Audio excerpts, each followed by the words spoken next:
Hello everyone, welcome to my YouTube channel. This is Jay Singh. आज की video में हम डिटेल में बात करेंगे स्ट्रेचिंग के बारे में कि स्ट्रेचिंग क्या होती है, इसके ऑब्जेक्टिव क्या होते हैं, इसके पीछे का मैकेनिज्म क्या होता है, हमें स्ट्रेचिंग क्यों परफॉर्म करनी चाहिए, इसके क्या क्या बेनिफिट्स होते हैं, इसके क्या क्या टाइप्स होते हैं। सो इन सब के बारे में हम डिटेल में बात करेंगे अपने इस वीडियो में। सो मेक श्योर आप बने रहे मेरे साथ इस वीडियो में पूरे लास्ट तक, ताकि कोई भी इंफॉर्मेटिव इन्फॉर्मेशन आपसे मिस ना हो। सो आइए वीडियो शुरू करते हैं। तो यहाँ पर जो हमको सबसे पहले एक वर्ड का मतलब समझना है वह है स्ट्रेच। स्ट्रेच कहने का मतलब होता है खिंचाव। जब हम किसी चीज को खींचते हैं तो हम उसको बोलते हैं स्ट्रेचिंग। फॉर एग्जाम्पल, यह एक बैंड है, ठीक है। अगर मैं इसको अपने दोनों हाथों से बाहर की तरफ खींचूंगा तो इसको हम बोलेंगे स्ट्रेचिंग। यहाँ पर क्या हो रहा है, इस बैंड की जो लेंथ है वो बड़ी हो रही है, बैंड जो है इसका खिंचाव हो रहा है, ठीक है। तो इसी को हम बोलते हैं स्ट्रेचिंग। और यहाँ पर इस बैंड का जो खिंचाव है वह इसलिए हो पा रहा है क्योंकि इस बैंड की एक प्रॉपर्टी होती है जिसको हम बोलते हैं इलास्टिसिटी। इलास्टिसिटी कहने का मतलब होता है कि जब भी हम किसी चीज़ को खींचते हैं तो इसकी जो लेंथ है वो बड़ी हो जाती है,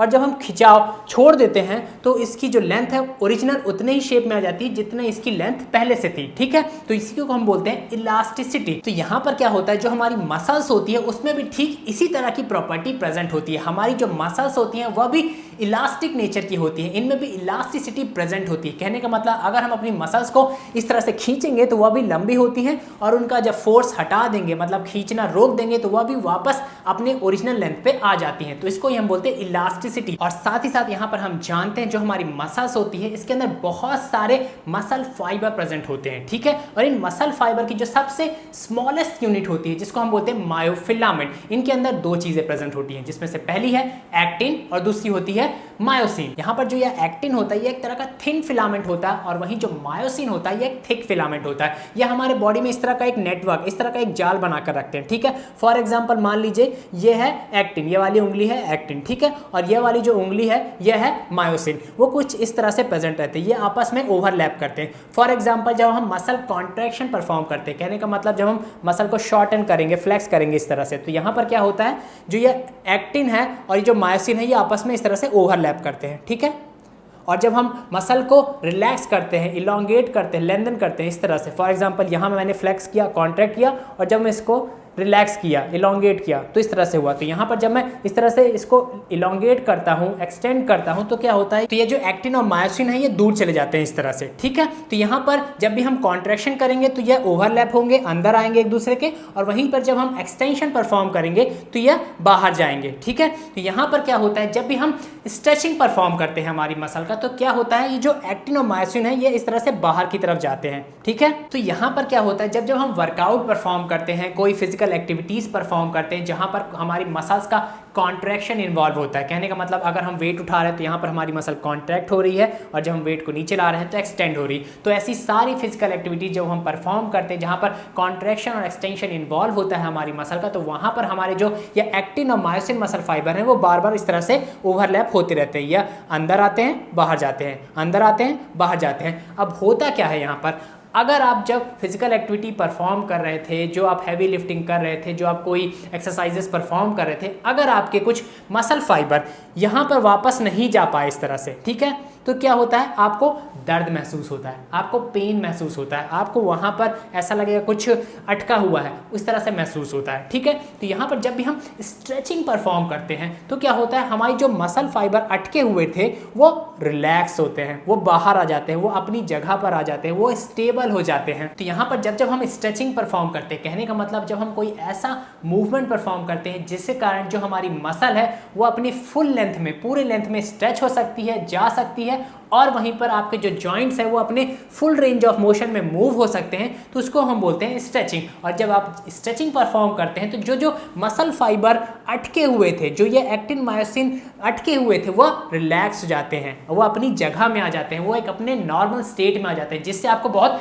अच्छा महसूस होता है, रिलैक्स महसूस होता है। यहाँ पर आपने कुछ वर्ड सुने होंगे जैसे कि मसल क्रैम्प हो गया, मसल स्पाज्म हो गया। तो यहाँ पर भी क्या होता है, ये जो एक्टिन और मायोसिन है, जो मसल फाइबर की ये जो स्मॉलेस्ट स्मॉलेस्ट यूनिट है मायोफिलामेंट, इसके जो मेन कंपोनेंट है एक्टिन और मायोसिन, ये पूरी तरह से रिलैक्स नहीं हो पाते, इनकी जो पूरी तरह से वर्किंग है वो अच्छे से नहीं परफॉर्म होता थी। फॉर एग्जांपल यहाँ पर अगर आपके एक्टिव मायोसिन इस तरह से अटक गए हैं, ये वापस रिलैक्स नहीं हो पा रहे हैं इससे, तो आपको मसल क्रैम्प फीलिंग होती है, आपको यहाँ पर मसल स्पैज्म होता है, ठीक है। तो यहाँ पर जब आप स्ट्रेचिंग परफॉर्म करते हैं तो ये रिलैक्स हो जाते हैं। तो यहाँ पर जब आप अपनी मसल को या फिर अपने किसी मसल ग्रुप को उसकी फुल लेंथ पे स्ट्रेच करेंगे, उस पर खिंचाव डालेंगे, तो ये जो एक्टिन मायोसिन है वो फ्री हो जाते हैं, जिससे क्या होगा, आपके जो मसल क्रैम्प्स आपको आते हैं, जो मसल स्पैज्म आते हैं, वो ठीक हो जाता है, आप इंजरी फ्री हो जाते हैं। तो यहाँ पर अगर आप अपने ट्रेनिंग प्रोग्राम में, अपने वर्कआउट प्रोग्राम के अंदर स्ट्रेचिंग रोज परफॉर्म करते हैं, तो जो आपकी ये एक्टिन और मायोसिन की वर्किंग है वो बहुत स्मूथ होती है, बहुत अच्छे से होती है, कभी आपस में अटकते नहीं, जिसके कारण आपको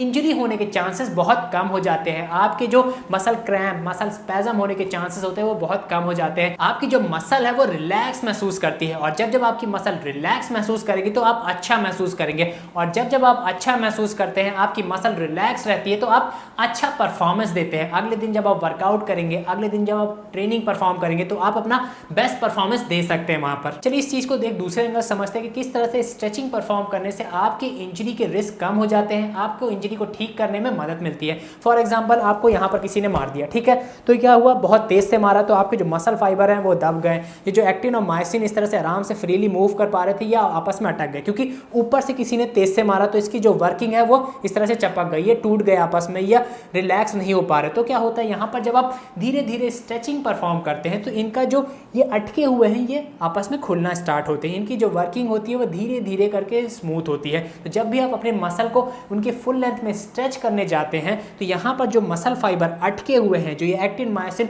अटक गए हैं इंजरी की वजह से, चोट लगने की वजह से, एक हाई इंपैक्ट लगने की वजह से, जो ये चिपक गए हैं आपस में, जो ये खुल नहीं पा रहे हैं इस तरह से, वह रिलीज होते हैं, जिससे आपकी जो मसल है वो धीरे धीरे रिकवर होती है, आपकी मसल धीरे धीरे रिलैक्स महसूस करती है। तो यहाँ पर जो एक चीज़ हमको अच्छी तरह से समझ में आई अभी तक वो यह है कि जब आप स्ट्रेचिंग परफॉर्म करते हैं तो यह आपके इंजरी के रिस्क को कम करती है, लोअर डाउन करती है। और दूसरी चीज़, अगर आपकी कोई इंजरी पहले से है तो उस इंजरी को रिकवर करने में, उसको ठीक करने में यह स्ट्रेचिंग आपकी हेल्प करती है, जिससे ओवरऑल क्या होगा, जो आपकी परफॉर्मेंस है वो इंक्रीज होती है, एलिवेट होती है। अगर आपको कोई इंजरी है तो आप जिम नहीं जा पाओगे, जिम नहीं जाओगे एक्सरसाइज नहीं होगी, एक्सरसाइज नहीं होगी तो कोई मसल नहीं बढ़ेगी, ठीक है। तो यहाँ पर अगर आप इंजरी फ्री रहते हैं तो आप अच्छी परफॉर्मेंस दे सकते हैं, जिम में अच्छा तगड़ा वर्कआउट परफॉर्म कर सकते हैं, जिससे आपकी मसल ग्रो होगी। ये जो स्ट्रेचिंग होती है एक तरह की फिजिकल एक्सरसाइज ही होती है, जो हमारे मसल्स को या मसल के ग्रुप को एहसास दिलाती है कि उसके अंदर इलास्टिक प्रॉपर्टी होती है, अगर हम इसको स्ट्रेच करेंगे तो इसके अंदर की जो फंक्शनिंग है वो अच्छी होगी, ठीक रहेगी, इंजरी फ्री रहेगी, जिससे आप अपनी मसल को बेहतर तरीके से कंट्रोल कर सकते हैं, आपकी बॉडी में फ्लेक्सिबिलिटी बढ़ती है और आपके जो जॉइंट का रेंज ऑफ मोशन है वो इंप्रूव होता है। तो यह तो आपने डिटेल में समझा कि क्या मैकेनिज्म होता है इस स्ट्रेचिंग के पीछे,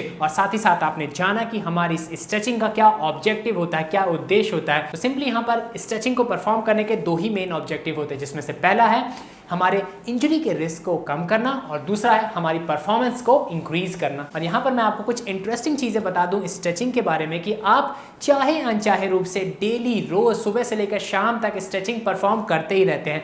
फॉर एग्जाम्पल, जब आप सुबह उठते हैं तो आप क्या करते हैं, जरा सोचिए, आप इस तरह से उठते ही अंगड़ाइयाँ लेते हैं। तो जो अंगड़ाइयाँ लेते हैं ये क्या है, ये एक तरह की स्ट्रेचिंग होती है, हमारे बॉडी का एक नॉर्मल मैकेनिज्म होता है, हमारी बॉडी का एक नेचुरल मैकेनिज्म होता है कि ये हमारे बॉडी को एक्टिव स्टेज में लाना चाहती है, रिलैक्स करना चाहती है। तो जब आप सोए हुए रहते हैं रात में तो आप क्या होते हैं, एकदम इनएक्टिव स्टेज में रहते हैं। तो आपको बॉडी को रीस्टार्ट करने के लिए, इसको रिलैक्स मोड में लाने के लिए, इसको नॉर्मल मोड में लाने के लिए आप उठते ही स्ट्रेचिंग परफॉर्म करते हैं, अंगड़ाइयाँ लेते हैं। तो यह भी एक तरह की स्ट्रेचिंग होती है। यहाँ per day to day life का एक और एग्जाम्पल दूँ स्ट्रेचिंग का, तो फॉर एग्जाम्पल जब आप बहुत थके हुए रहते हैं, जब आप बहुत बोर होते हैं, जब आपको बहुत नींद आती है, जब आपको बहुत आलस आता है, तो आप क्या परफॉर्म करते हैं वहाँ पर, तब आप वहाँ पर आप मुंह फाड़ के इस तरह से यॉर्निंग परफॉर्म करते हैं, उबासी लेते हैं, जमाइया लेते हैं। तो यह भी एक तरह का स्ट्रेचिंग ही होता है। यहाँ पर आपकी जो फेशियल मसल है वो पूरी तरह से स्ट्रेच हो जाती है, जो आपकी ईयर के अंदर जो मसल है वो स्ट्रेच हो जाती है, जब आप पूरी तरह से सांस लेते हैं अंदर तो जो आपके लंग्स के अंदर मसल है वो स्ट्रेच हो जाती है। यहाँ पर आपके ब्रेन को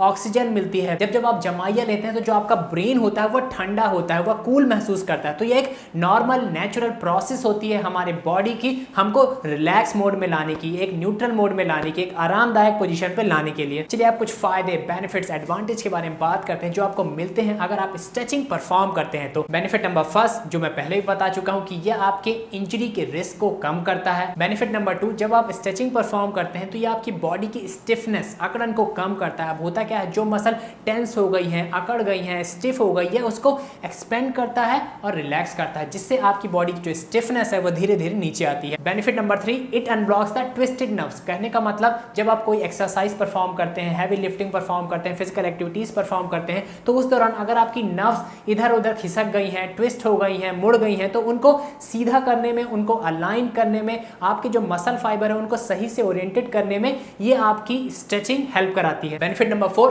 स्ट्रेचिंग इंक्रीजेस बॉडी फ्लेक्सिबिलिटी। आपके होता क्या है, जब आप स्ट्रेचिंग रेगुलर रूप से परफॉर्म करते हैं तो आपकी जो बॉडी की फ्लेक्सिबिलिटी है वो इंप्रूव होती है, आपकी मसल की जो फ्लेक्सिबिलिटी है वो इंप्रूव होती है, जिससे आपकी जो परफॉर्मेंस है वो इंक्रीज होती है। बेनिफिट नंबर 5, जब आप स्ट्रेचिंग रोजाना परफॉर्म करते हैं तो जो आपके जॉइंट्स होते हैं वो अपने फुल रेंज ऑफ मोशन में अच्छे से मूव हो पाते हैं। बेनिफिट नंबर 6, जब आप स्ट्रेचिंग परफॉर्म करते हैं तो आपकी बॉडी के अंदर थ्रू आउट ब्लड सर्कुलेशन बहुत अच्छा हो जाता है, आपकी मसल तक बराबर ब्लड फ्लो होता है, और जब आपके मसल में सही अमाउंट में ब्लड पहुंचेगा तो उस मसल के ग्रो होने के, उस मसल के रिकवर होने के चांसेस बढ़ जाते हैं, क्योंकि ब्लड अगर ज्यादा पहुंच रहा है मसल में तो उसका कहने का मतलब अच्छा न्यूट्रिशन पहुंच रहा है उस मसल तक। सातवां बेनिफिट जो मिलता है आपको स्ट्रेचिंग परफॉर्म करने से कि आपको मसल क्रैम्प्स नहीं होते, आपको मसल स्पाज्म नहीं होता। अगर आपको मसल क्रैम्प होते भी हैं तो वो जल्दी से ठीक होने लगते हैं अगर आप स्ट्रेचिंग रोज परफॉर्म करते हैं तो। आठवां बेनिफिट जो आपको मिलता है स्ट्रेचिंग परफॉर्म करने से वो यह है कि आपका जो ये पोस्चर है वो अच्छा मेंटेन रहता है अगर आप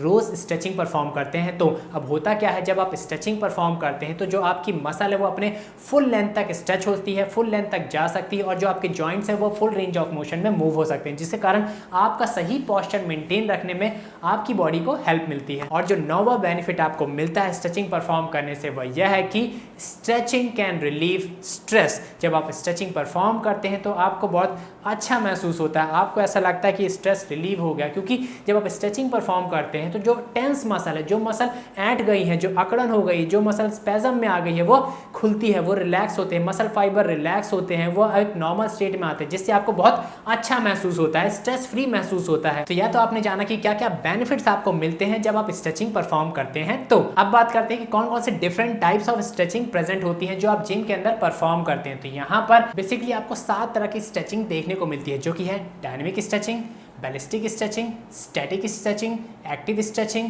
पैसिव स्ट्रेचिंग, आइसोमेट्रिक स्ट्रेचिंग और पीएनएफ स्ट्रेचिंग। यहाँ पर पीएनएफ कहने का मतलब होता है प्रोप्रायोसेप्टिव न्यूरोमस्कुलर फैसिलेशन। तो यही 7 स्ट्रेचिंग आपको देखने को मिलती है, इन्हीं 7 स्ट्रेचिंग के बारे में आपको जानना और समझना है। इन 7 स्ट्रेचिंग के बारे में डिटेल में एक्सप्लेन करूंगा अपने आगे आने वाले वीडियो में, क्योंकि आज का वीडियो बहुत लंबा हो गया है। ठीक है, सो आज की वीडियो में इतना ही। Thanks for watching it. Stay healthy, stay fit, bye, जय हिंद।